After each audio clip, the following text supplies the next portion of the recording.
these miracle moment calls. The teachings of A Course in Miracles have guided me so much in my life, and I think it's really created a space inside me that can really be kind and compassionate and generous and living in abundance all the time. Regardless if I feel like there's a certain amount of money in the bank account or not, the trust, the trust that comes through, whether it's in my relationships, in my marriage, in our investments, things like that. Things are always kind of coming and going, and it's flowing, right? And each time, Grand Rising, hey, each time something comes up, like when I have like stresses and I'm worried, and only on the other side I realize, why the heck was I even stressing so much? It worked out so perfectly. And as I'm putting on this event, this 3-day event, it's my first 3-day conference that I'm putting on. And I didn't know how much work or how much it would take. But at the same time, every moment that something comes up, it's actually showing me that I can step into trust, or I can step into peace, or I can worry, or I can stress. And I know for sure that after the event, I'm going to be like, why was I so stressed and so worried? Were there so many moments where I tossed peace away? And so, yeah, I'm just really excited to continue going through whatever challenges come up. I'm actually like inviting them to come now. I'm shifting my relationship to the challenges that I have. I'm shifting my relationship to triggers that come up for me. So, yeah, as we study the Course here together on Wednesdays and Sundays, it always centers me, and so my intention here today, actually, I want to do it a little bit differently than I've done it recently, is to kind of also create some engaging questions and ask you guys like what you guys are hearing, what you guys think about it, because it's inside these groups when you guys share and we go back and forth, and the teachings of the Course gets to be alive in the conversation, right? Because I don't really know what's really gonna come forth from every single call. And so before every call, I'm like, all right, what do I get to share from a place of not like I want to project or share or teach you guys something, but rather like, let's discover together why we're even here, right? Like, why do we decide that today at 9 a.m. Pacific time and at noon Eastern time, that it was a good time for us to hop onto Zoom? Right? Like, what's wanting to come forth here for us? And it takes each of us to bring forth what is coming up, right? What has been coming up? What do we want to resolve? Because there are no separations. We are all connected. That means as we navigate through time and in the world together, the same thing, the same frequency is touching all of us, right? And so on some level, all of us are experiencing something that is very similar, right? Whether you're in Florida or in North Carolina, you're affected by the hurricane or not, there is still a collective consciousness that is waking up together, that is being experienced together. So from that space, my invitation is like, can we access the level of courage and vulnerability to share what's been coming up for each of us, and so that we can create a safer space, right? The world is, we feel like the world is not safe, but we get to bring the safety. And I feel like on these calls, like I imagine that from this call each week, that like there's like a sound wave that goes outwards. There's a sound wave that goes outwards that ripples. It's like a ripple effect from us creating safety for each other by sharing what's coming up for the week, right? And through speaking about it, through the teachings of the Course, may we shift our mindsets, from a place of fear, lack, scarcity, conflict, doubt, unsure of the future, to a place that we can fully be in trust and in faith. A place that we can be at peace, be at love, and knowing that what we're stressed about right now is all showing us how much more faith we can have. And as the world steps into that, we'll see a more safer place. And so that's my invitation for this call here today. And we will like read the section that we're going to read, but I'm also going to bring up some of the quotes from this chapter. So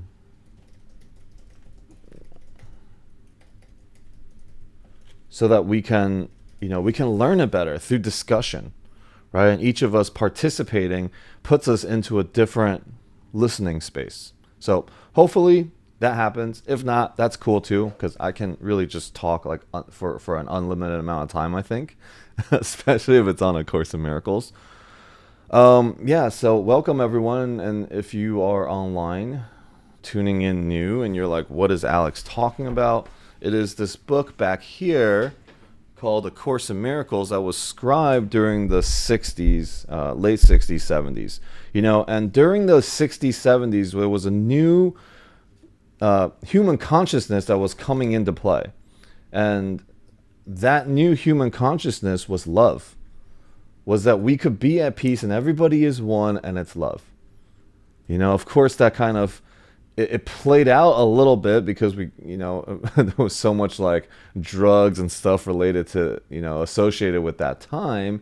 However, it's still part of what we can access. There was a point in which the world was talking about love, talking about oneness, right? So we can still access that.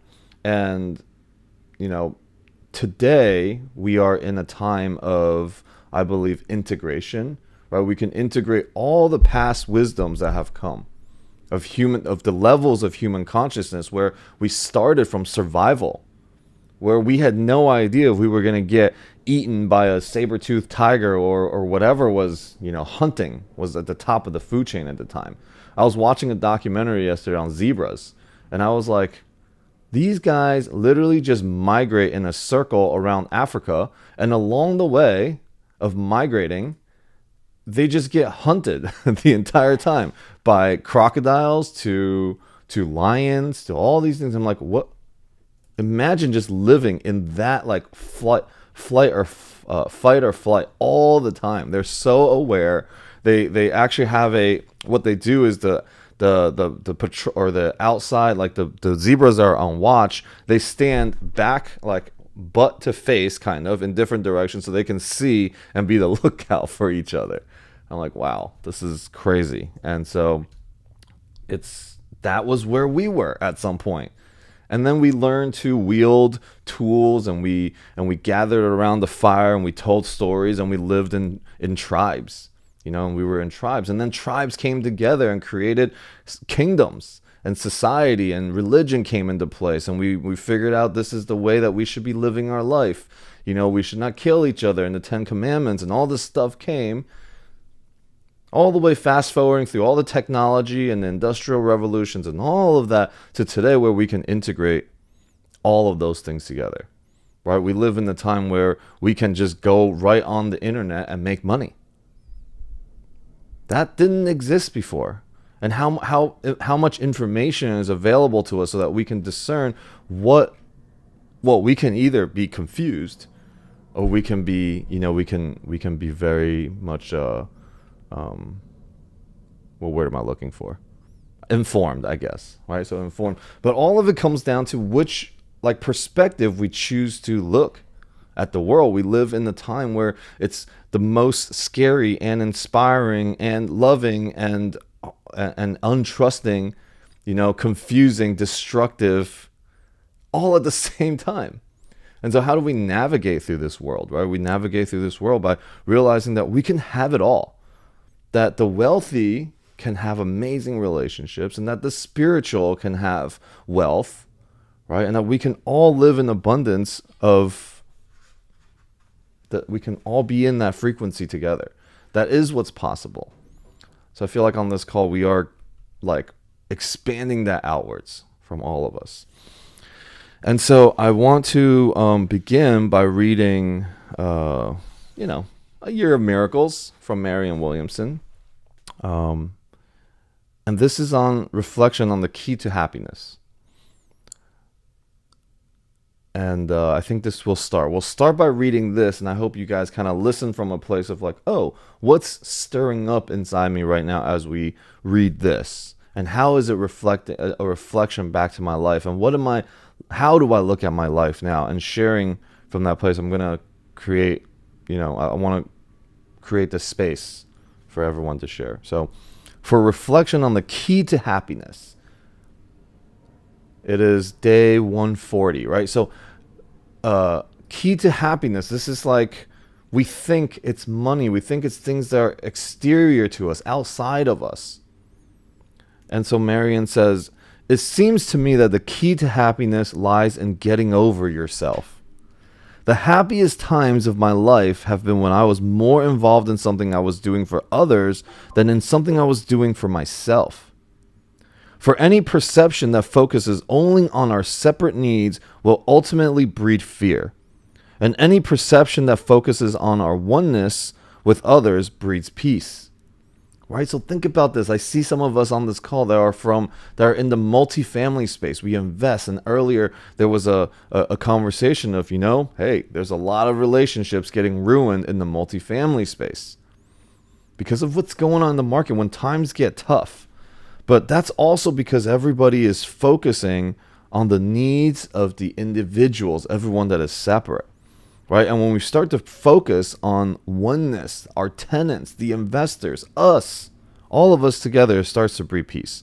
Many people struggle and fail to find peace within themselves because they don't realize who their self is, the quotation mark self. That is why the ego is so dangerous. It would have us believe that we are separate, when in fact, we're not. We can't have inner peace unless we feel complete within ourselves, and we can't feel complete outside our connection with other people. You cannot find yourself by only looking to yourself, because in essence, that is not where you are. The real you is an expanded self, literally one with the entire world, with the zebras, with your partners, in your marriage, with your coworkers, with your family, with strangers, with people that are bombing other people that are receiving the bombing, right? People that are going through the hurricanes, the challenges in Florida and North Carolina. And so we find ourselves in unity with others. We cannot be happy unless we are wishing everyone the same. That's it. That's the code right there. I cannot be happy unless I am wishing everyone the same. And so the ego is insane because the ego, why is my LinkedIn never able to stream? The ego is insane because when other people win, we think that means there's somehow a loss for me. We compare ourselves to others, which we think is separate from us. Right? So we're like, if somebody gets a raise, like I'm working like in a company, when someone gets a raise, we get upset that we didn't get the raise. As if they got the raise, that means I don't get a raise. That's a very limiting thought, and it has us feel constricted. We don't feel one with somebody else. So the key to happiness is to interrupt yourself when you're not wishing somebody well, or you're hoping for somebody to fail. Right? So that you can somehow feel better. So that you can be right about something. And we get to interrupt those. And all of us, we are all human beings. And on some level, we will feel that. Right? Especially, think about this. If somebody's like an asshole, right? It's just rude. Like, naturally, we don't want them to win. We want them to get taught a lesson by something, by someone, by God, by the universe. Right? And that's that insanity. That insanity breeds more conflict inside us. Brooke, love it. So this is the code today. If we take nothing away, everyone here that is listening, everyone that is on the socials, if you are listening right now, you cannot be happy unless you're wishing everyone the same. And this is one of the universal laws, the universal principles of the Course is that to receive, you have to give. In order to have, you have to share. To have, give all to all. That's what the Course says. To keep something, you must give it away. right? It's upside down from what we're thinking. We're used to the ego's like, no, if I give you money, I have less of it, you have more. If I give you love, it means, I'm for something for myself and I'm sacrificing. See, whenever we feel like that in giving we lose, everything will come down to us making sacrifices. And in sacrifices, we will have resentments, and through resentments, we fuck up our relationships. And really, we're attacking ourselves. So we got to continuously shift that, reflect, interrupt those thoughts when we wish ill on somebody else. Actually, you know what? We don't even need to wish ill on someone when we don't wish happiness for others. So, yeah, what's alive in the group? What's wanting to come through now? Everyone's hopping in. So welcome, Jill. Welcome, everybody. What is wanting to come through in this group as we hear and we reflect back on the key to happiness? What's alive? I want you to elaborate on, is that super landed with me? Is there somebody in a business partnership right now, that comment you made, that if someone is an, excuse me, if someone is an asshole, right, Mm-hmm. or they're doing us dirty, part of me, of course, I'm like, okay, well, you know what, I'm going to take you to court, or I'm going to do this. But then part of me is like, you know what, karma will get him. Yeah. People will get what, and so is that wrong? Like, and I wish, and that's why sometimes when I'm beefing with somebody, I'm like, you know what, have a good day. I'm not gonna, put ill will on them. But in the back of my mind, you bet your ass. I'm like, you know what, you're gonna get what's coming to you. Yes. I don't want you to die. I don't want you to severe. Just a certain level. Exactly. But I would not be mad if your freaking business failed because you're doing malpractice or you're just a dick. Yeah. Somebody that I can't wait till a particular person or this relationship dies because I don't know. Is that wrong? No, it's not wrong. But here's the thing. You're on to a point where it's like, okay, I trust, right? So the universe or God is going to give you what you deserve, right? Whatever is going to come back to you. But the other part is that you're clinging on to the results. You're waiting for the results, right? You're like, if somebody is doing well, all of a sudden this guy's making money and everyone's listening to him, and then he's, putting on big conferences. You're gonna feel more and more and more like, man, I really want him to fail, right? And it's like, then you're gonna end up saying ill things about this person, and it just all is gonna eat away at you, right? So stop at the point where it's like, the universe and God will take care of it. This is all perfect. And then just leave it and just drop it completely. Because otherwise you will continue to hurt yourself constantly by watching and judging this person. Alex, so do you know what I think the problem that I have? Maybe, okay. And I hate using the word confrontational, but I don't have a problem having difficult conversations, right? Yeah. However, the problem I'm having with this particular person is that everybody is having problems with this person. We're all super angry with this person. He's done so many of us dirty, yet nobody says anything. Like, I had some words with him the other day, and I'm all like, and then someone's like, well, why would you say that? Let's just leave it alone. I was like, dude, what he's doing is super wrong. This is shady. This is this. This is this. This is that. And all of you guys are bitching and wanting to complain behind his back, and nobody has the balls to say anything to his face. So let me be that person. I also don't want to be that person. Yeah. And then I'm like, how come nobody says anything? I'm like, no, you all just let him do whatever. Well, I'm not the one. I'm not going to let you do whatever. I was professional. I was not swearing. I was not loud.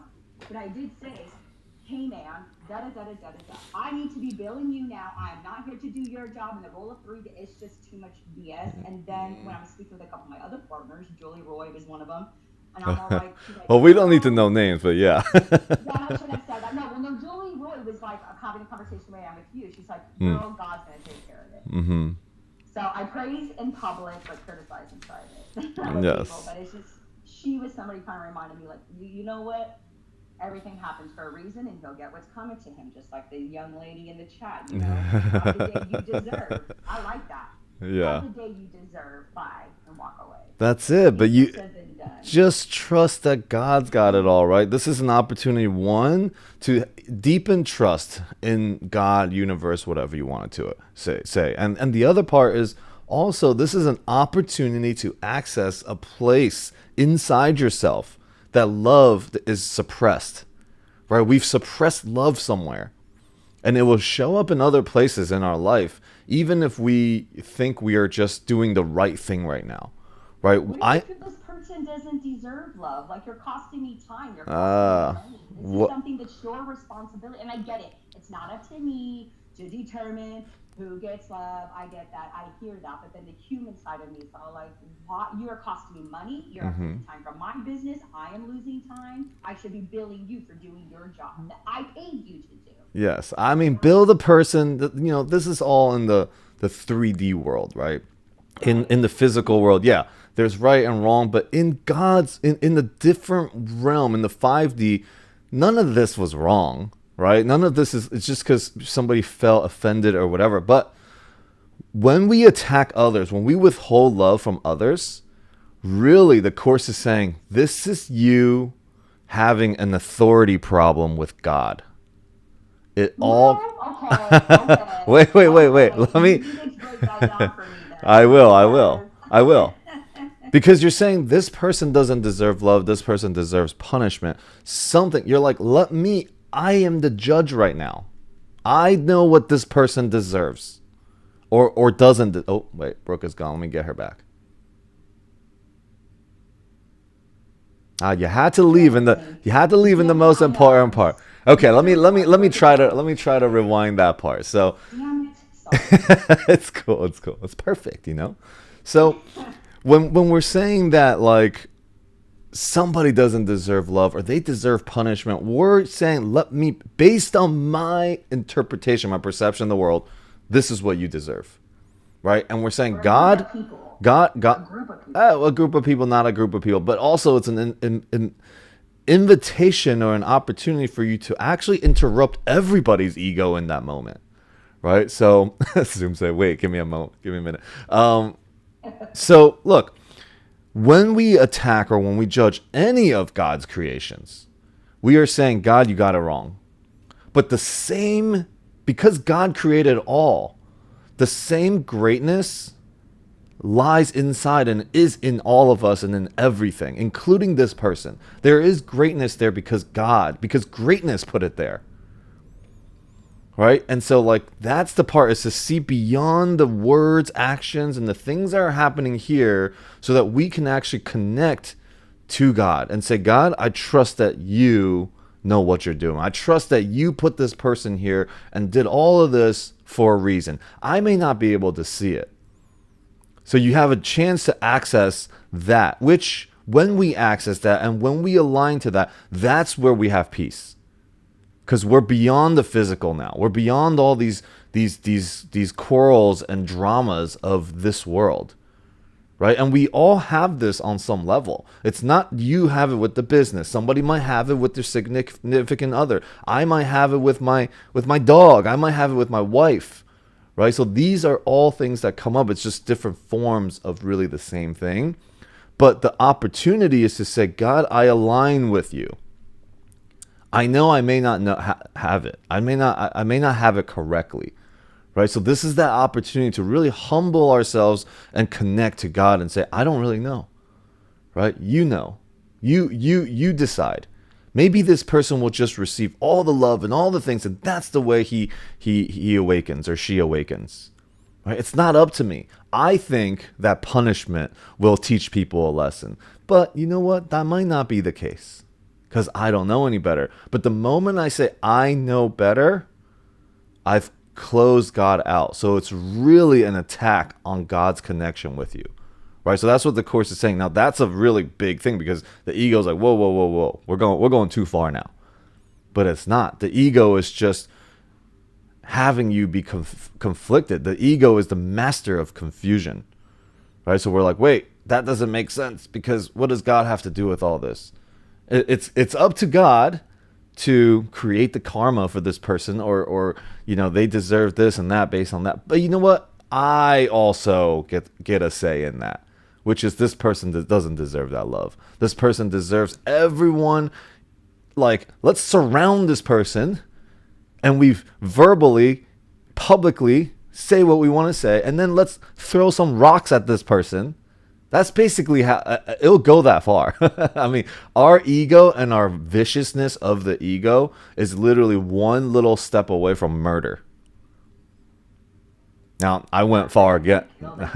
I know, but that's how far the ego will go, and I'm saying these things because I really, like, we are. Some of us think we're super loving, but we're like one insane thought away from committing murder. Like, somebody comes up to your family and does something, you can get angry and to a point where you will shoot somebody. Right? Like, that's how much we hold on to things and how, like, crazy we could get. But this is all the different forms of it, which has you kind of teeter right at that insanity part, right? And so it starts here. Wars start like this. Thousands of people, tens of thousands of people get killed because of this same thought right here, that they don't deserve love. That's how Hitler started, right? These people don't deserve love.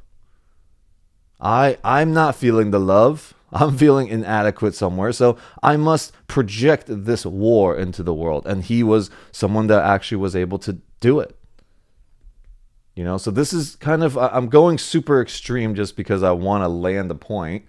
Then we come back to our situation. We're like, oh, maybe it's not that serious. And maybe I can be more loving, right? Be more trusting. Where does that fit into it? Because ultimately peace comes when we have aligned our will to the will of God. All right, cool. So yeah, that's what I got for that. And Jill and Preston both want to share. So go ahead, Jill.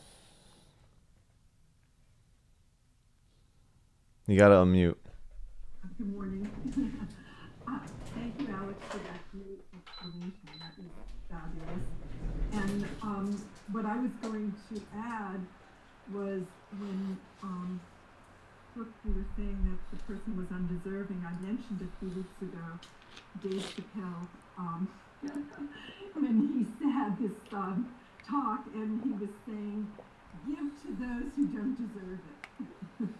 Love those who don't deserve it. I loved it. And I heard it, I think it was during COVID or before COVID. It was around COVID time. And I just it just stuck with me. Sometimes things like that just stick with me.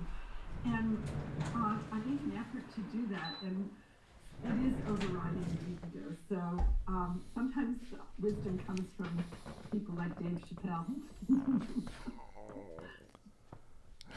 No, I agree, but like I put in the chat, I do that, but I'm very surface level. Like, I have to mentally tell myself, even on the back of my head, because Alex, this Course in Miracles has helped me light years from where I started before I did this course, a couple of years, 2-3 years ago.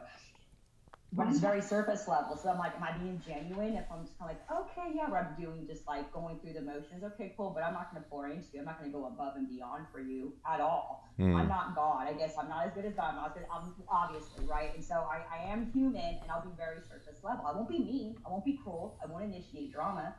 And then part of me thinks like, well, maybe they don't know. Maybe they don't have enough introspect. And yes, that's not my place to say. But when everybody's having the same problem with somebody, yet nobody opens their mouth, part of me thinks that I'm doing good. So I'm if I'm professional, right? It's like, hey, man, all of us, and I'll go by myself. It's not like I have an audience. Hey, man, this and this and this is happening, and there's multiple people saying this. Can we look at it? Can we handle this a little bit differently because this is what's happening? Yeah. So I'm not a total psycho. No, that's good. That's good. I mean, But it's because I'm internalizing everything, and I really want to effing let it out. But because I have we're 22 years corporate, I know how to. Oh, shit, that's not unprofessional. But like, take it. Okay, this is going to be really inappropriate. But in corporate, cover your kids' ears. They used to always say, "Oh, here we go, taking it up the ass with no KY." Sorry, y'all. And that's how I feel when I have to be surface level. I'm like, okay, yeah. Okay, now this person needs to walk away because I'm only going to be able to control my frustrations and anger with this nitwit for so long. So. Yeah. Working on it.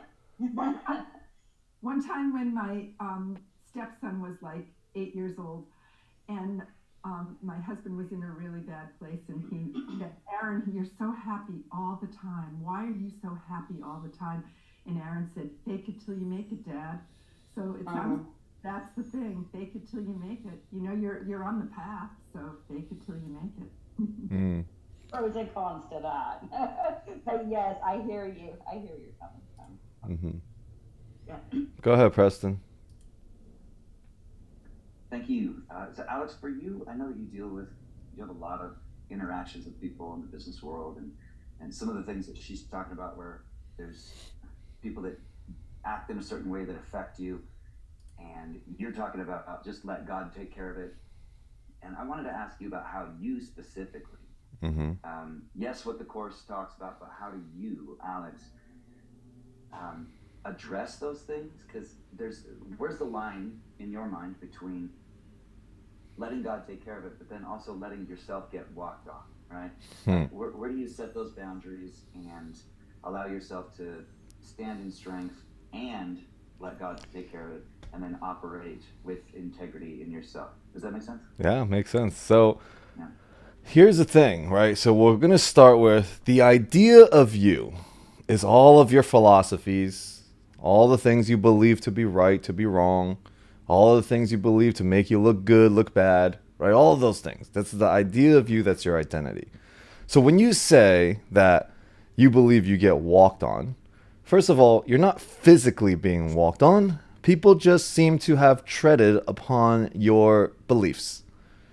And so because those things aren't really real, and that's where we get to shed, all those ideas gets to be undone, then somebody actually didn't walk all over me. I just have an idea or an image that they walked all over me. All right, so first, the trusting in God part, we can probably say pretty easy. Yeah, it's up to God. But then we feel like we react to people like we're physically having that happen. Right? Because they're just treading on our beliefs, or they're, whatever it is. So let me use a story from last night. Okay, so there's these trainings that I talk about. It's a 3-part training: discovery, breakthrough, and then it's a 3-month journey in leadership. So I was talking to a high-level person in this company that makes all the decisions, let's call it, the owner, the founder. Right? And I was like, there's a lot of these trainings out there, and everybody stemmed from LifeSpring Est, and we kept what we felt was necessary, and everybody's doing amazing things in the world. What's the purpose? Like, the goal is to transform the world, right? And so I was like, if you need me to make any introductions to other center owners, and so you can collaborate more, immediately she's no, I'm not interested in that. Because I'm only interested in what we're creating here. And I don't want other people to so it was like, let's transform the world. Let's create unity, but no, my way is the best way. Right. And I only want people to experience my way. So a part of me went, well, should you be the head of a big, transformational company like this with that level of context? But that's my judgment. Now, I could have gone into a deeper conversation about that, but the moment I caught myself judging, right, I stopped. I was like, yeah, makes sense. That's cool. Do what you got to do. But a different, less self-aware version of myself could have gone into a whole thing and created drama. I was like, yeah, this is not where I want to be.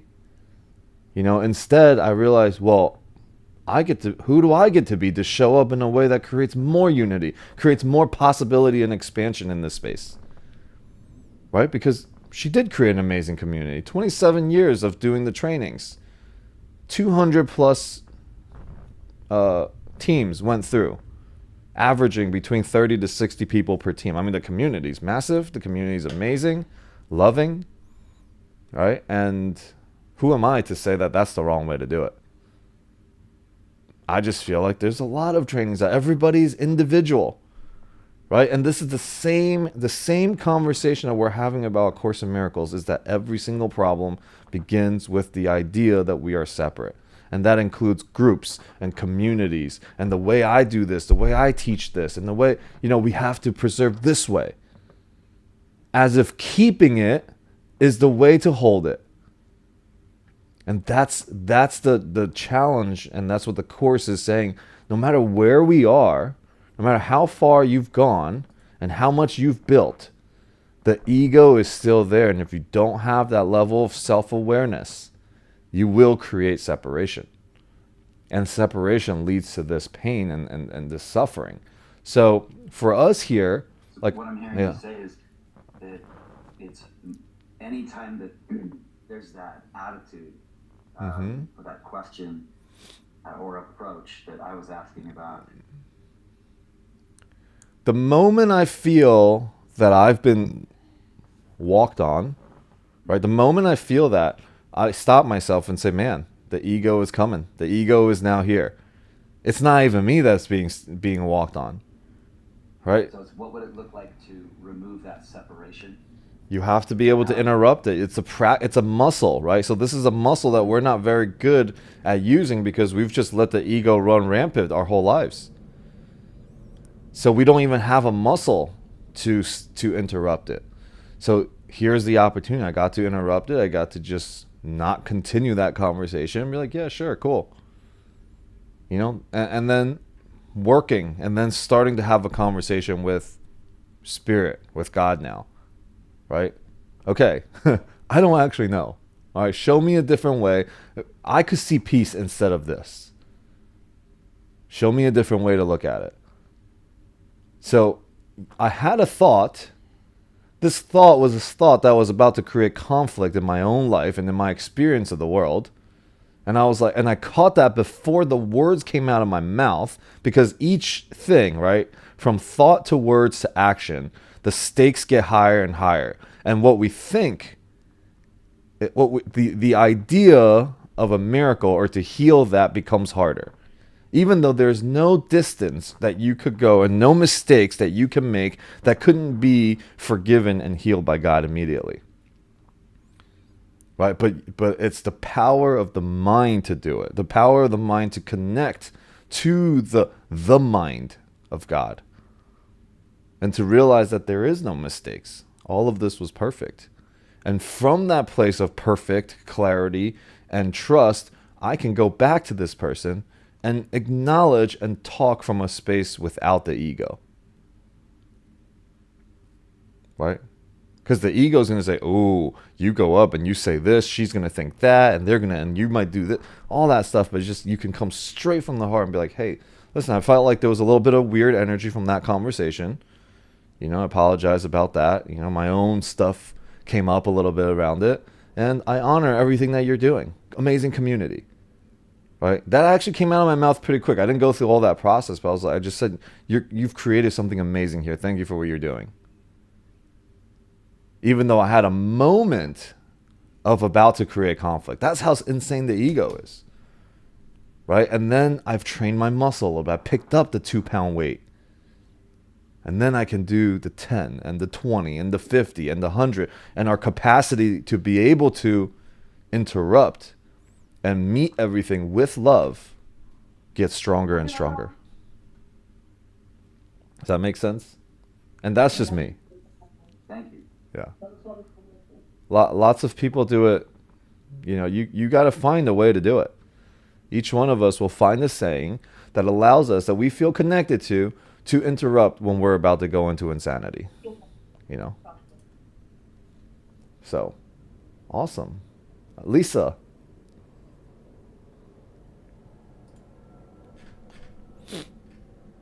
There is a mic button. Dude, my phone has been giving me trouble. I need to see if Zoom has an update. Probably. Because it's like I'll press down there and the little thing doesn't pop up. It's really annoying. So hello everyone. Hello. Thank you for being here in my technical difficulties. You're good. So I was really resonating. So I've always, for a long time, I've considered myself someone who, and I do consider myself someone who will have a difficult conversation when it's needed. When there's that hamster wheel in the mind, making up a whole story about what something is. And so I really like to just go through it. And every time on the other side of that conversation is transformation.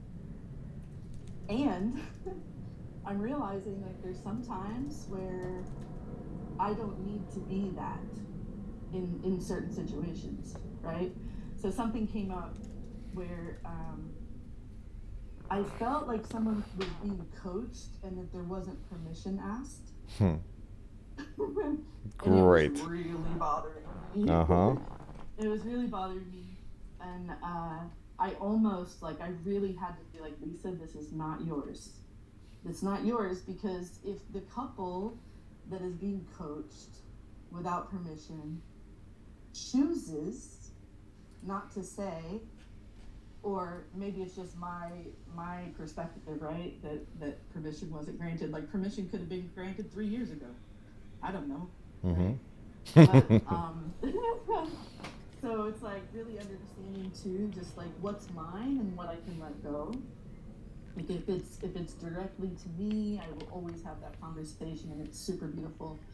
And I really I would have these conversations before, but maybe not with as much confidence as when my last corporate job gave us a book to read that truly changed my life. And I tell my clients about it all the time, because I'm a vocal doula, right? I support people in speaking their true authenticity. And that's the first step of vocal activation in my book, right?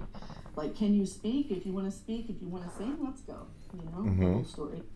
So this book called Fierce Conversations, and and my company made us all read it. So here at a corporate level, they're saying, hey y'all, talk to each other. Go straight to the problem, what we create as problems. Go straight there, work it out, get on the other side of that.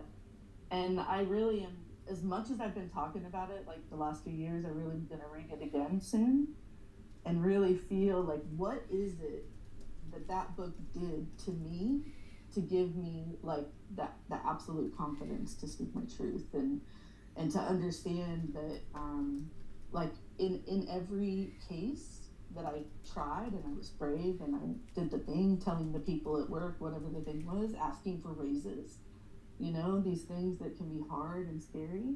And like, because that book shifted something in me. Not that I didn't ask for raises before that, but the confidence it instilled. So anyway, that's that. Yeah, thank you. Thank you for sharing. This has been a really great conversation. Thank you, Brooke, for starting it. Lisa, I just it's funny because that comes up all the time, especially for people that have done coaching and have been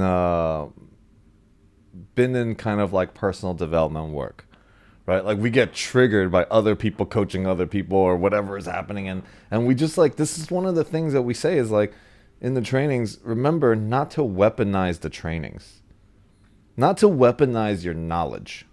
Anything that you've gained is designed is for yourself only. You never want to weaponize it, right? So there's an idea that, oh, people need to be open in order for you to coach them. People need to ask for permission in order to be coached. That's a perspective, It's not a fact, and perspectives are choices. We are making the choice about how we're seeing what's going on here. And then all of a sudden it's like, oh, I'm a little bit triggered. And yes, great self-awareness to say, that's not mine, whatever is happening, right? That's that trust that we're talking about. However, recognizing that in the course, it says nothing outside of yourself can save you. So regardless of what's going on out there, coaching with permission or coaching without, nothing outside can save you. Also, nothing outside can give you peace either. So it's all this internal work, right? It's the nature of recognizing that true peace comes from changing how we perceive, not from shifting or altering an external condition.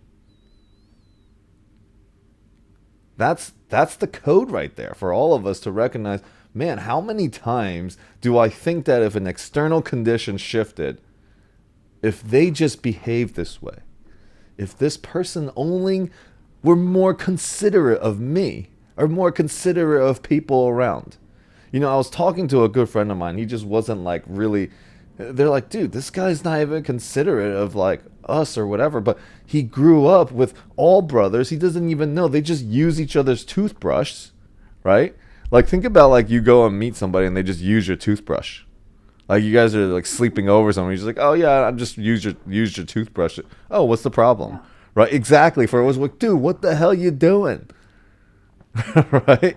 But like, they just didn't even have the awareness of it. So only love can have them become more aware. Now, an attack is going to have this person be more entrenched, right? So Brooke had mentioned, I saw something in there that like, oh, when somebody is being bullied and whatever, I'm going to come to protect. So something that the Course addresses a lot is attacking in the name of justice. Right? This is also part of the ego's genius, which is to attack in the name of justice. And the Course says, you will not find peace until you have removed the nails from the hands of the sons of God and taken the last thorn from his forehead.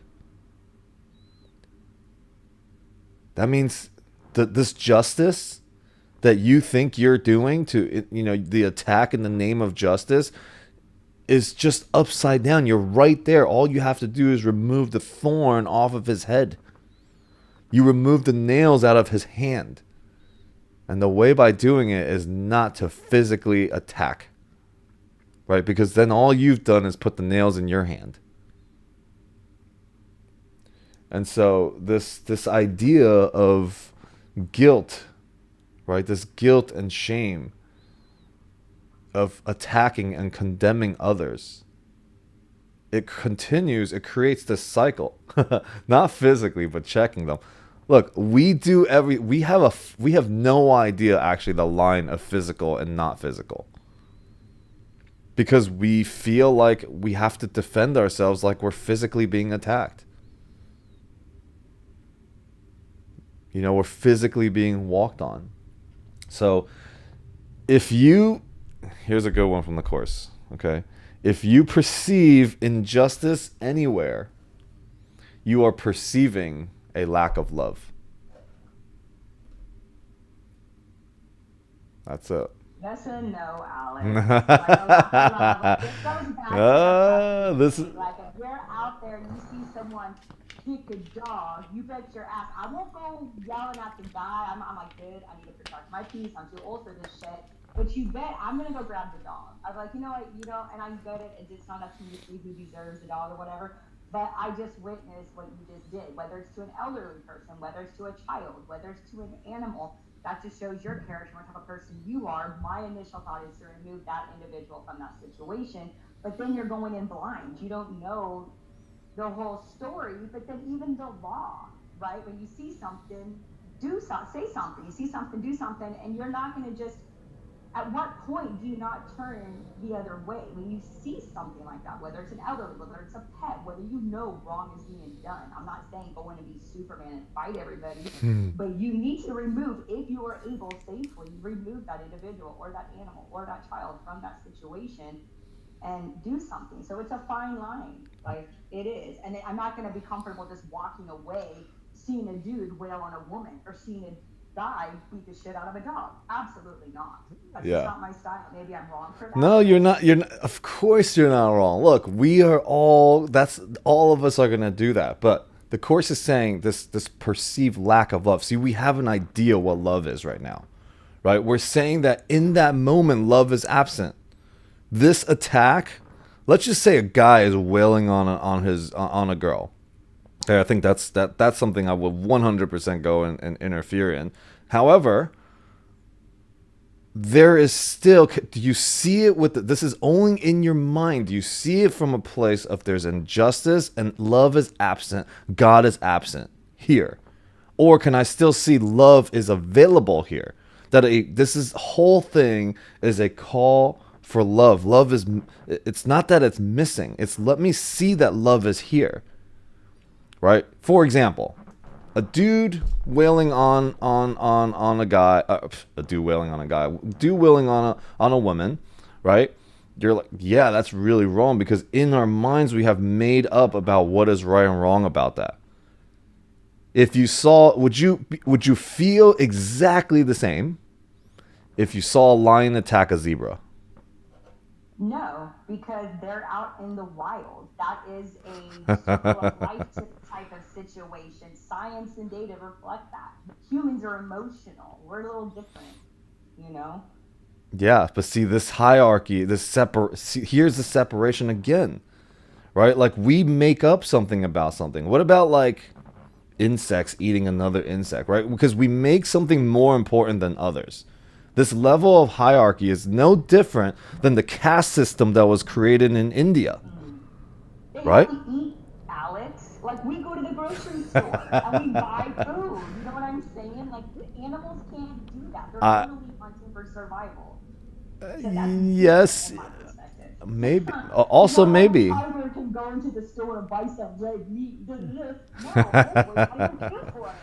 Or his family starves. Survival of the fittest, right? And survival of those that evolve. Yeah. Okay. Well, I'm gonna leave my point right there. You guys take it how you want to take it, and No, it's it's not, not and it's wrong. not. It's just a different perspective. So it's That's all. not. It doesn't Yeah, make it and it's wrong. not even like I will go in there. I'm just, the course is showing us something to an extreme. And if we have conflicts about it, it means the ego is also listening. The ego has printed out a world that animals do this, people do this. We have this level of consciousness. This is right, this is wrong. All of those things are the reason why we're conflicted, and the reason why we go to war with each other. This is all about returning your mind to peace, right? So, anyways, Tasnova, hey. I wasn't sure if Michelle had her hand up before me. I just wanted to honor No, that. I, Okay. you're Oh, up. sorry. Okay, sorry. I trust you. I felt inspired to speak it a little bit because it's helping me reflect too, especially the hierarchy part. I've had since my mother passed away 3 years ago. It's like mostly my brothers and I really navigating how to be adults together, and the most important thing has been to be in adult relationships. And in the past, when my mom was alive, I was still a kid. I was just like so willingly being able to like tell myself that I want to cut him off because of certain things, certain conversations, certain ways of being treated as the older sister, and blah blah blah, right? And um, from conversations with you, there's like certain things that are like really serious adult level conversations, and I have been like waiting on having like certain conversations with my brothers or my brother, because I remember through our conversation many months ago that I don't want to ruin the relationship. I don't actually want to cut him off. He's my brother. My mother brought the three of us in the world.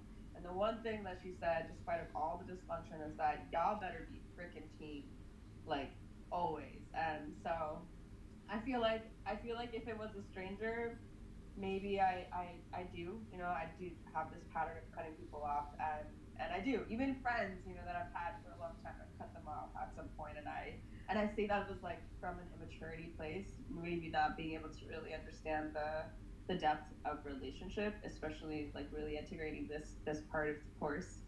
Um, and now with the way I'm coming approaching this stuff with my brother, I feel like I'm learning, like what it really takes to hold on and pause and think, and wait for the right moment. Like if my anchor wants to righteously do the right thing because I feel injustice from my brother, which happens. That's a real feeling. I really, really feel it strong. Um, and I have so many stories about it being like the woman and the culture and blah blah blah, all super justified. But like at the end of the day, as I'm pausing and waiting, I'm seeing like, yeah, there's like I really want to be moved by love. I really, really want to let love make this next steps for me, because I really want the end result to be, despite of whatever I want, that we are in a relationship together.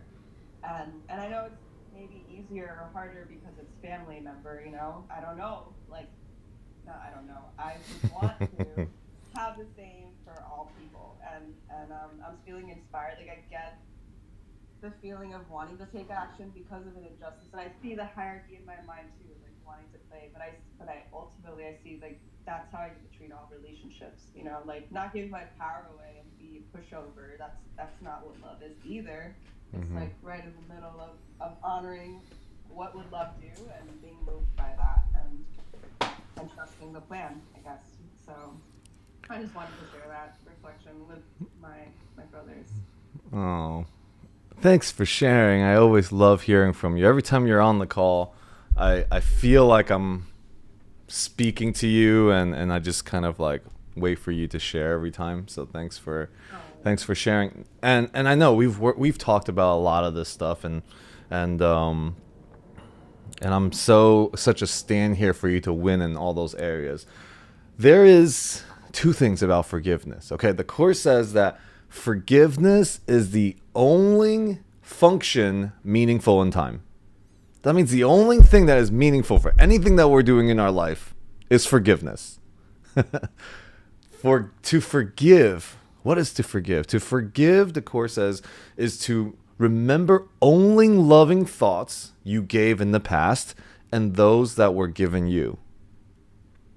That line right there, think about all the other things that are not loving thoughts that we're bringing to the present, or where we were not given love that we brought to the present. To forgive is to remember only loving thoughts you gave in the past and those that were given you. Like, that's a great line right there. You know, it's like mic drop, boom. Okay, that's forgiveness. And we get to do that because that is the only meaningful function of time. We live our whole life just practicing forgiveness. And that would be us living into the fullest version of ourselves. Everything else comes from that. Go ahead, Michelle. Hi everyone. Hi Alex. How are you? Good. Good, good, good. I just wanted to add, Brooke, I am 100% understanding what you're saying because I am currently working on a project that it's just me and my business partner, and then I have a general contractor. And we have had a lot of discussions and good conversation. He knows what he's doing, but his management of resources and all this stuff is causing this project to be so delayed. And I think now he might have run out of money. And what I'm having a hard time with is kind of what you said is there has to me, I have to have a direct conversation. Me and my business partner we spent 3 hours putting together a work plan with dates and dependencies because he told us our last unit would be done November 1st, and they all should have been done like in July. And I said, Dave, are you sure that this is going to be done November 1st? Yeah. We spent 3 hours and we showed him that, and what we said is let the calendar let the activities just fall into place. We're out to like November 16th. And it's like, when we're talking to him, yes, yes, yes. But then it's like, you're costing us a lot of money. Everyone's tired of this project. So to me and my business partner and I, I feel like I'm a bit more passionate sometimes. Like if I'm going to do all the things that I say I'm going to do, and you're telling me you're going to do things and you don't, there has to be a direct conversation. Because Alex, this is my question. Yes, I understand it's a love, but how do it's like you can't just say, okay, God, universe, spirit, okay, just put it out there. I mean, there has to be some right action. And to me, the action is I'll do it with love. I'm a kind person. I don't want I just want people to do what they say they're going to do. And if you need help, like I'm here to support you. I'm there, it's not like we're being assholes or anything. You've cost us more money than you said. We're so over budget. And you don't have your guys there all the time. And now I have a tenant in the first floor.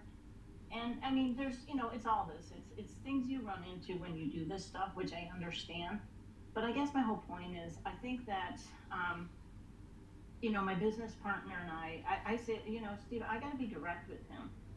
And maybe the thing is, how do you be direct and still show love? Yeah.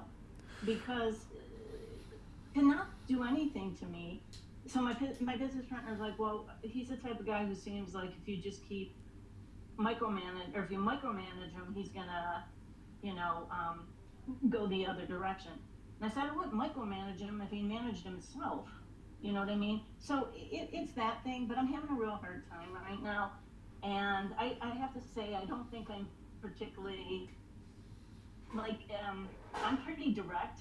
So my problem is, Burke, and I don't know if this is like how you are, I'm really direct. And sometimes when I say things, I'm like, I don't understand why other people think it's like not nice. I'm like, I don't get it. But I think it's the way I grew up. My mother has no filter. So I'm always like, it's really hard. So you know, it's like I want to say something, but I don't know exactly what to say. That's not my forte. But it's like you can't keep doing this. Let's just get this done. Yeah. So anyhow, I wanted to just share because I'm having a really hard time. And Yeah. well, I mean, I I'm love just you, Michelle. Thanks. Can't wait I to start- meet your. Yes. And what has been helping keeping it calm is me just saying, I am feeling, this is the story I'm telling myself, and I'm feeling this way. I try to not come across as overly aggressive because that's something I struggle with, is being very, not confrontational, but like very reactive. Right? And so, and then I make sure that I kind of, and then I'll even rehearse it with my husband. Babe, this is what I'm going to say. Like, does this sound okay? Because I'm not trying to piss people off. I'm not trying to hurt people's feelings. Yeah. But I can't stand sugarcoating. I can't stand when people beat around the bush. It pisses me off because then I don't trust you. So my 2 cents, I know Alex will give his 2 cents, that has actually helped me with some of these relationships is, listen, I'm feeling you do not care about this project because of X, Y, Z. And the story I am hearing is because of this, and this. Maybe this is why you're doing this. Help me understand, because I'm feeling very angry. I'm feeling this. I'm losing money. I'm doing your job and your team's job. And every time I send something back, it comes back with new mistakes. So what am I missing here? How can I help this progress further and faster, since, again, we're behind the timeline and we're behind money. We're like, what do I do? How can I help you? And I know even saying it like that, I sound kind of bitchy, and I struggle with being kind with it, but bro, you're a professional.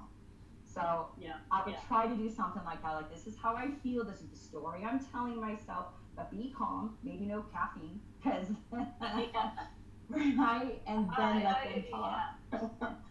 But I am usually pretty even keeled, and that's the thing. It's like I feel like I am someone who is always considering others, and I'm always like we're a team, you know, we're together, you know what I mean?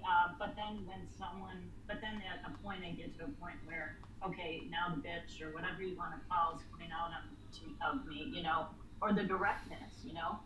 So anyhow, that is.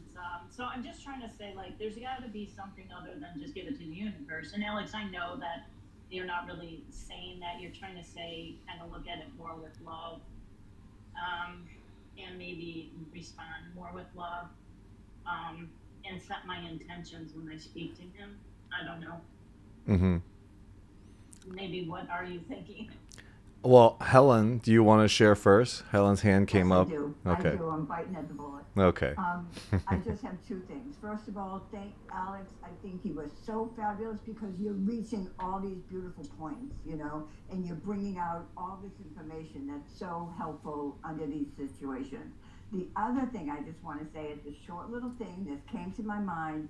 Helen Schuckman and her husband, William Thedford, didn't get along. And they wrote this book. And that's all I wanted to say about that. They were fed up to a point that they felt like there must be another way. So, see, here is the challenge for all of us, is that we go into the physical world of what we need to do, and then to the other realm of how to find peace by trusting God. And we collapse those 2 things together, and that's what creates the confusion of how I should act. And if I'm acting this way, that means I'm not loving or I'm not trusting. Because number one, none of this stuff happening in the 3D world really even means anything, okay?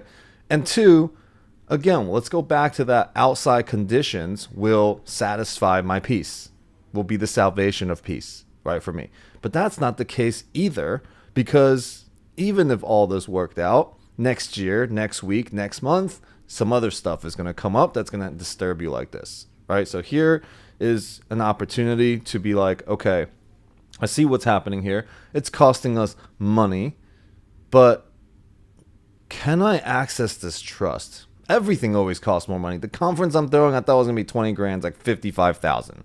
Okay, so I'm like, what is happening here? Why are you withholding information from me? Like, it's my first time. Why didn't you tell me food and beverage has a 30% thing on it, and costing you an extra 7 grand this, and then you said this, but then now in the contract there's I mean, I could blame all day and do all of this, right? But I was just like, hey, person name, this is my first time doing this, and I want to have more events here, and we've gone way over budget. Like, it really hurts our company to be able to move forward this way. Like, is there anything that you can do? Like, because you guys said this before, and I know it's not your fault, it's somebody else, but is there anyone that you can ask or this and that to really help me? Like, I really need some help. Like, I'm sharing from a vulnerable, like, yeah, I don't just got infinite amount of money, like, and I'm a person, and this is, I'm scared about this event. It's my first one. So I'm speaking to her heart, right? Love, people will respond to love and a safe space and a safe container, right? I've had deals. We built a house in North Carolina that took 3 years longer than what we were planning on doing. 3 years. We went from a $250,000 budget to spending $680,000 on the build. That is overspending, okay? That is overspending, way over our budget, everything. Constantly accessing, hey, wow, God, you tell me what's going to happen here. And guess what? We ended up we thought we were going to sell the house for 500 something thousand. We sold it for 800 plus thousand in this time frame.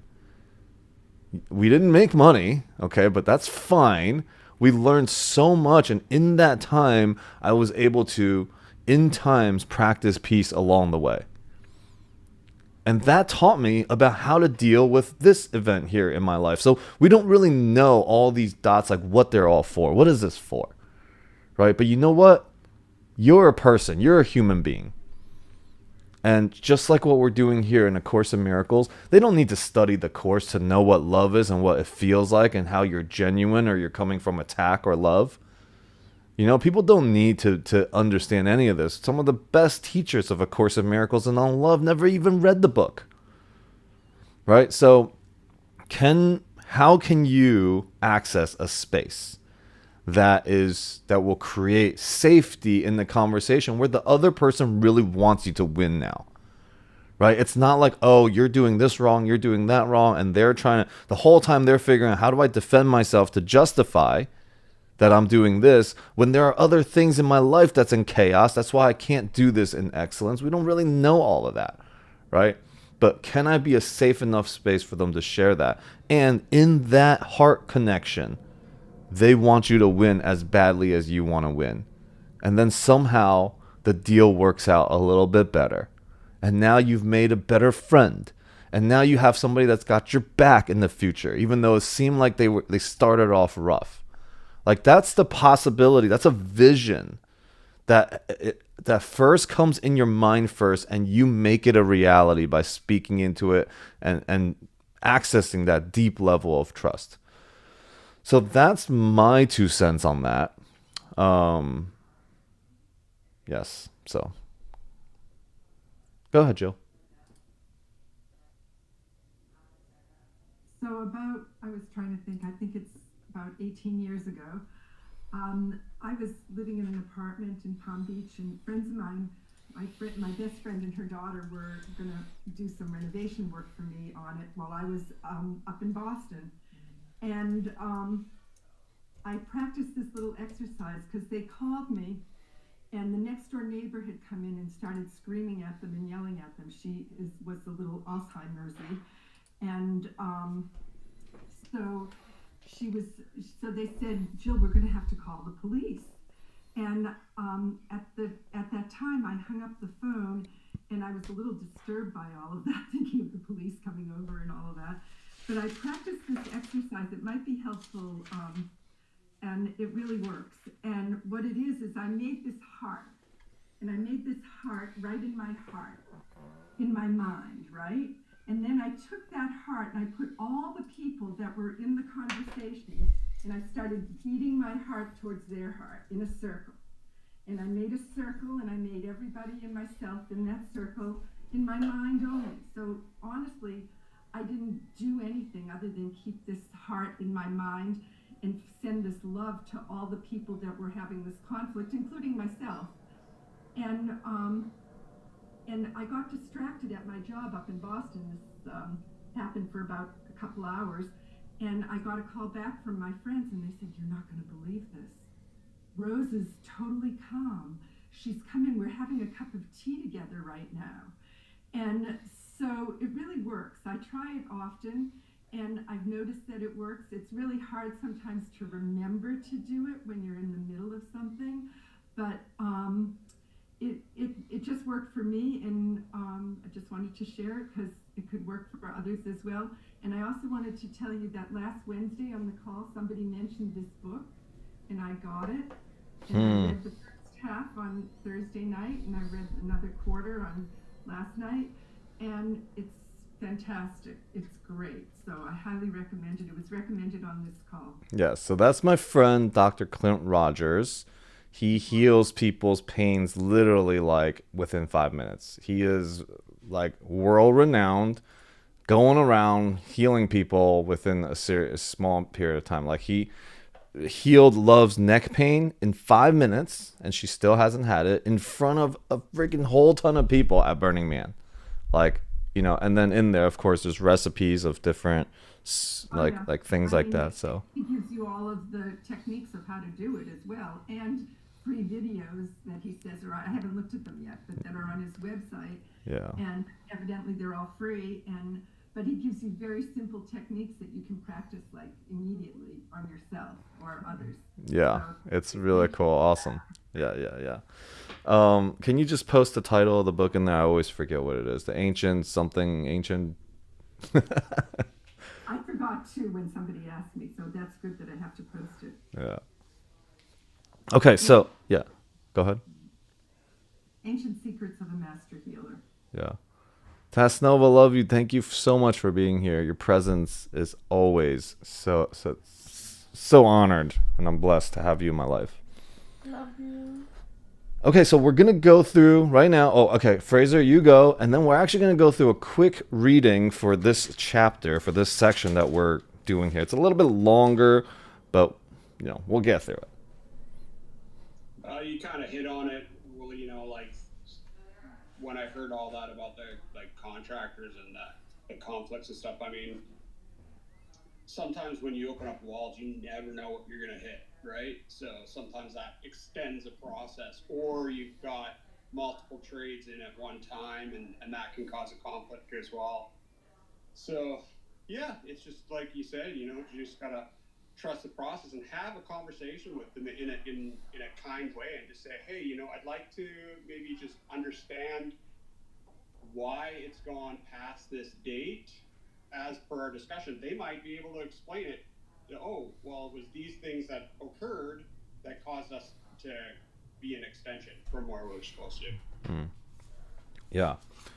We never know. You know, we just never know what is the problem really, like above the surface, right? Above the surface of what we think external conditions will provide for us, right? Oh, if they just got this done in time, then everything will be good. Okay, well, everything's going to be good. Then you go home and you get into a fight with your partner, or with your kids or whatever. So like, what was all good?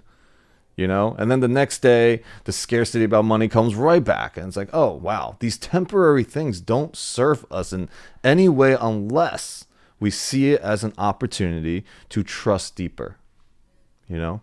So, and as an opportunity to like really see my brother, really see people not from a place of stranger. And that's the opportunity that's given for us every time. So before we go into the read, you know, I always preface with, you know, listen with your heart. This is beyond what is to be understood from the analytical mind. The love behind these words, Helen Schuckman, right? Channeling this body of work, the love that is beyond the words that are behind the words, that's what's important. That's felt. That's felt number one. And two, know that it's so perfect that whatever thoughts are going to come through your mind as the reading is happening, you might tune in, tune out, tune in, tune out, because the ego is going to be like, yeah, that makes sense, that doesn't make sense. But just trust that as it's reading, these thoughts that come, those are the things that's meant to be there. And then see if you can tune back in to it. So I'm going to actually read just to start, I'm going to have Marianne again lead us with her day 175 on reflection on invoking love. All right. So invoking love. So let's see if we can invoke love as we listen from that place. People who are always telling us what's wrong with us don't help us so much as they paralyze us with shame and guilt. Oh man, how perfect is this section? People who accept us can help us feel good about ourselves, to relax, to find our way. Accepting another person doesn't mean we never share constructive suggestions. But like everything else, our behavior is not so much the issue as the energy it carries. If I'm criticizing someone in order to change them, that's my ego talking. If I've prayed and asked God to heal me of my judgment, however, and then I'm still led to communicate something, the style of my sharing will be one of love instead of fear. It won't carry the energy of attack, but rather of support. Behavioral change is not enough. Covering an attack with sugar icing, with a sweet tone voice, or therapeutic jargon is not a miracle. A miracle is an authentic switch from fear to love. When we speak from the ego, we will invoke the ego in others. When we speak from love, we will invoke their love. Is that not exactly the whole call, what we're talking about? How perfect is just Marianne Williamson's freaking book and her like wordsmithing. So, okay.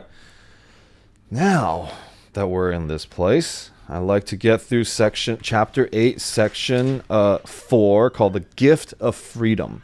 And the gift of freedom, this section is really about your mind is the means by which you determine your own condition, because the mind is the mechanism for decision making. All right. Our whole worldview is a perspective. That perspective is a choice, not a fact. Like, highlight in bold, not a fact. That means all of who we think we are is not a fact. It is a choice in perception. Perception comes from our belief systems. Our belief systems kind of came from our feelings around it, but we can't really trust our feelings because feelings are like fleeting. It comes and goes, right? So then where do we place our salvation? That is the question. All right. So as we read right here, feel free to just, if you want to close your eyes. If you're not driving, if you're driving, don't close your eyes. But, feel it and listen from the heart of what, directly from the Course. Marianne wrote what she wrote because she was inspired from the text of the Course. So we're going to this part, the gift of the freedom. If God's will for you is complete peace and joy, unless you experience only this, you must be refusing to acknowledge his will. God's will for you is complete peace and joy. If you're not experiencing it, somehow you are refusing it. You're saying, God, let me take the throne. I know what's best in this moment. His will does not vacillate, being changeless forever. When you are not at peace, it can only be because you do not believe you are him. Yet, he is all in. He is all in all. His peace is complete, and you must be included in it.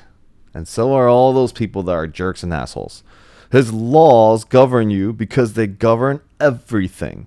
You cannot exempt yourself from his laws, although you can disobey them. Yet if you do, and only if you do, you will feel lonely and helpless because you're denying yourself everything. I am come as a light into a world that does not deny itself everything. It does this simply by dissociating itself from everything. It is therefore an illusion of isolation, maintained by fear of the same loneliness that is its illusion. I said that I am with you always, even unto the end of the world. That is why I am the light of the world. This is Jesus speaking to us. If I am with you in the loneliness of the world, the loneliness is gone. You cannot maintain the illusion of loneliness if you are not alone. My purpose then is still to overcome the world. I do not attack it, but my light must dispel it because of what it is. Light does not attack darkness, but it does shine it away. If my light goes with you everywhere, you shine it away with me. The light becomes ours, and you cannot abide in darkness any more than darkness can abide wherever you go. The remembrance of me is the remembrance of yourself and of him who sent me to you. You were in darkness until God's will was done completely by any part of the sonship. When this was done, it was perfectly accomplished by all. How else could it be perfectly accomplished? My mission was simply to unite the will of the sonship with the will of the Father by being aware of the Father's will myself. This is the awareness I came to give you, and your problem in accepting them is the problem of this world. Dispelling it is the salvation, and it is the sense that I am the salvation of the world. The world must therefore despise and reject me, because the world is the belief that love is impossible. If you will accept the fact that I am with you, you are denying the world and accepting God. My will is his, and your decision to hear me is the decision to hear his voice and abide in his will. As God sent me to you, so will I send you to others. And I will go with them. I will go to them with you, so we can teach them peace and union.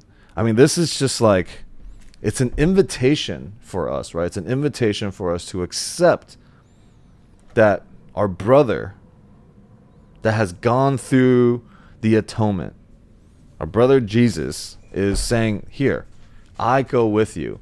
The Holy Spirit goes with you. You don't go anywhere alone. There is nowhere, no conversation, no relationships that you can't go to and shine a light onto the illusion of darkness that exists there.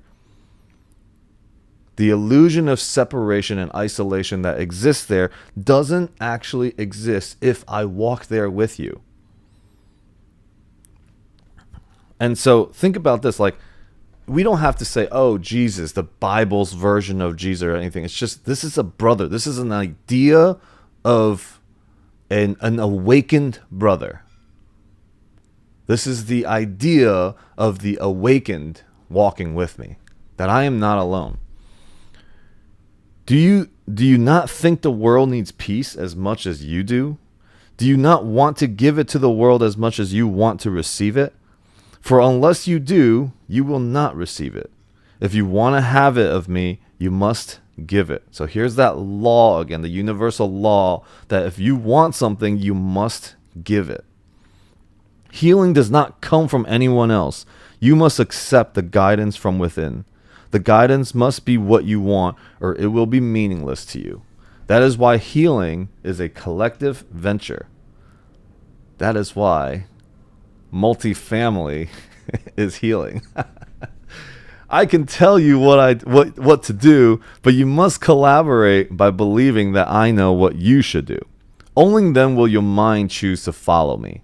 Without this choice, you cannot be healed because you would have decided against healing, and this rejection of my decision for you makes healing impossible.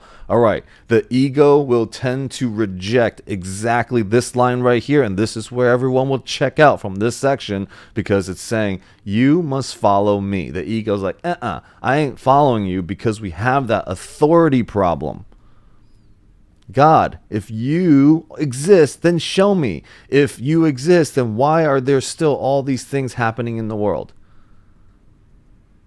And God's like, it's not actually happening in the world. You have an idea because you created this world. It's either the world or it's me. It's either the world or it's me. You cannot combine those two together and think that there is both at the same time, because what we will do is we will make one more real, the world being more real, and we will take the idea of God and fit it into the world. We become conditional with God, and in that, the ego becomes God. As long as you can choose which one, like that's the only free will we have, is do we choose the ego, which edges God out, or do we choose God? And this, and all of the confusing conversations that we've ever had on this call is, we're talking about God and a 5D level thing, and the conversation of the 3D comes in to reject it, right? But what about this person? What about that thing? What about that? So you have to keep the vision of the kingdom in your mind as you navigate the 3D world, so that you can be above it and you can be beyond it. Once you're in it, you think you're of it. And that's not what you're of. You're of God. You're of the kingdom. All right. So that's the practice. And this call serves for all of us to remember that together, because I get caught in the minutia and the bullshit of relationships and setting up an event and people doing this and the market doing that. Like, all the things are outside of my control. But you know what's in my control? My decision to choose to align my will with God's will. Now, you can say God's will, the universe. You can replace that with anything you want. The way, the Tao, right? It's all the same thing. So don't get conflicted about words and things of this 3D world that separates religion and things and have definitions and symbols for everything. It is all one. Okay? Make it one. Call it whatever you want that makes it one. Healing reflects our joint will. Also, so making healing impossible. Healing is literally the removal of fear in anything. That is it. That's healing.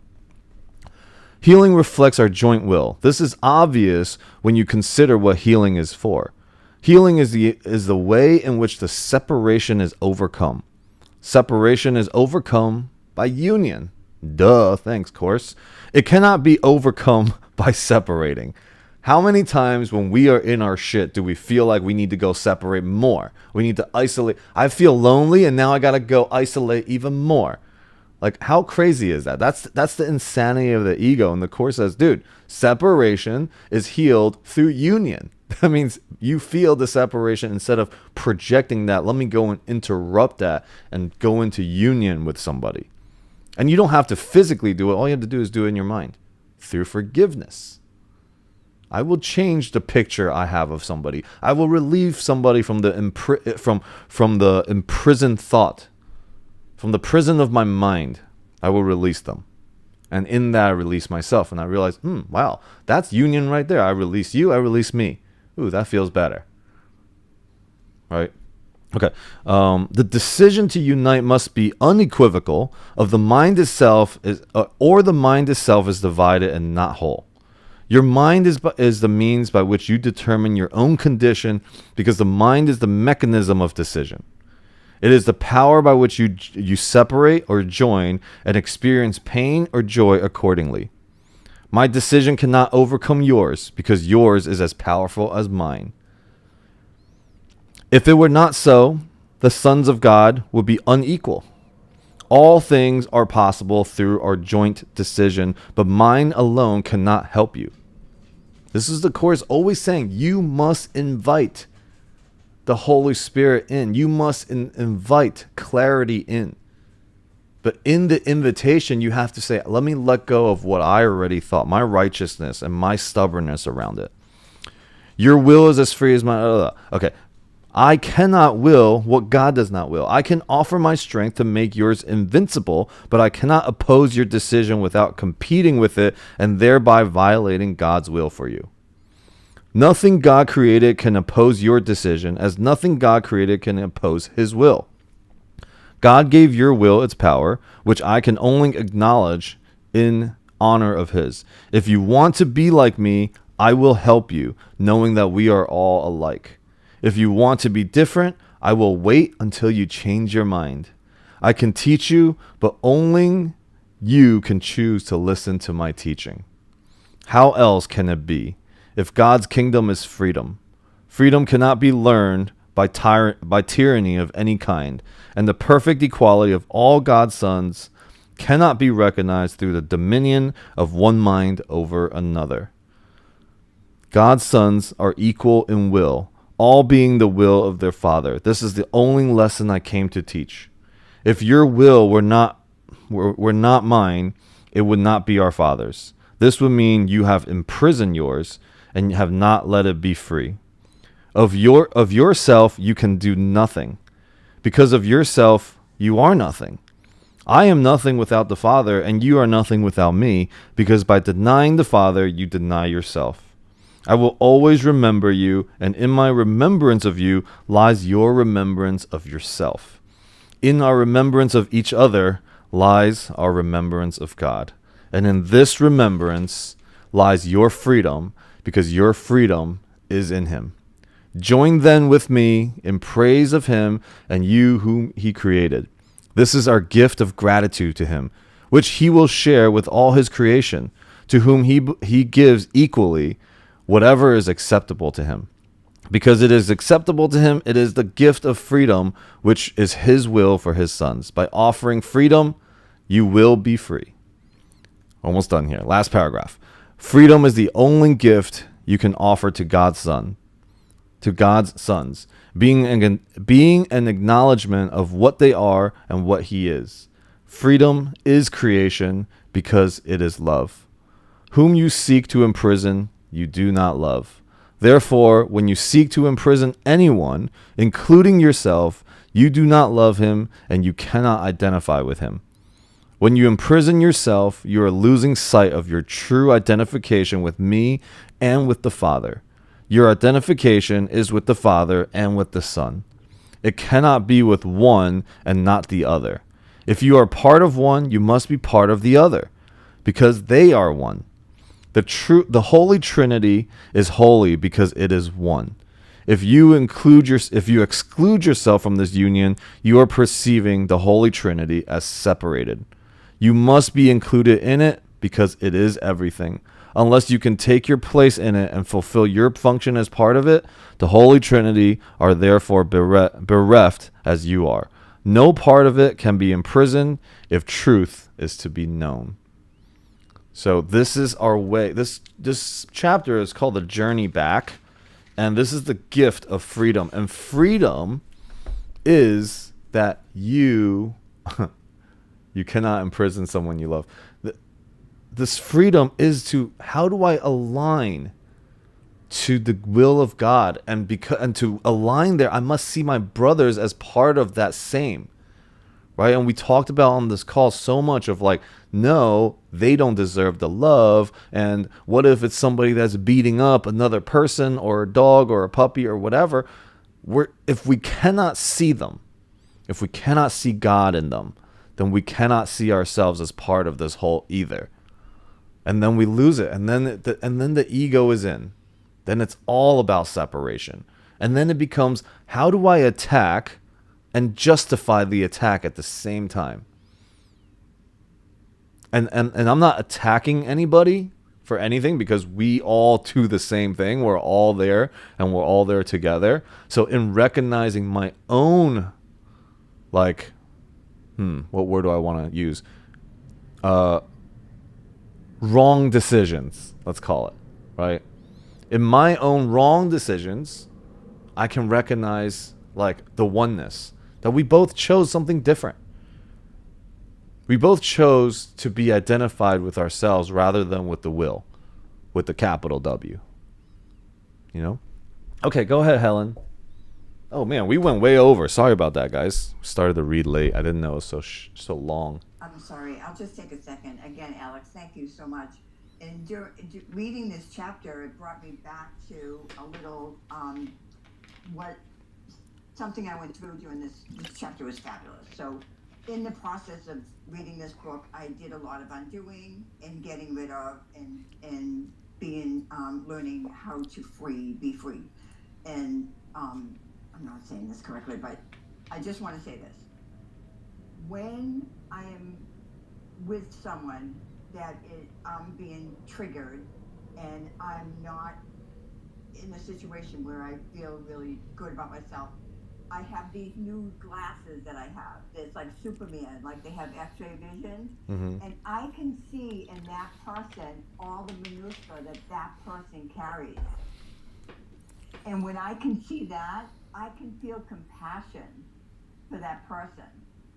Because why would I not? You know, why would I not? Why would I not feel compassion for that person? Because that could have been me. I still have militia inside, and when someone looks at me, they see that. I hope they feel compassion for me. Love it. Alex, thank you so much. I think it's fabulous. Thank did you. such a Thank you. good job. Yeah, thank you so much. And we're like still little babies. Like we're like little 2-year-olds running around. You know, all of us. Like if you guys got to witness some of the craziness of me from Love's perspective, you're like, does this guy even read A Course in Miracles? So we're all in this boat together, you know, and so we get to remember together on Sundays and Wednesdays. Eventually, I hope to do just like 5-hour radio shows of this every day, and that will be cool. Just like from anywhere in the world, I'm just like talking A Course in Miracles. So I think, you know, once I finish my book, I believe this community will grow tremendously. It will reach a lot more people. So, anyways. Thank you guys all so much. Anybody feel like just sharing one last thing before we kind of leave this space till Wednesday?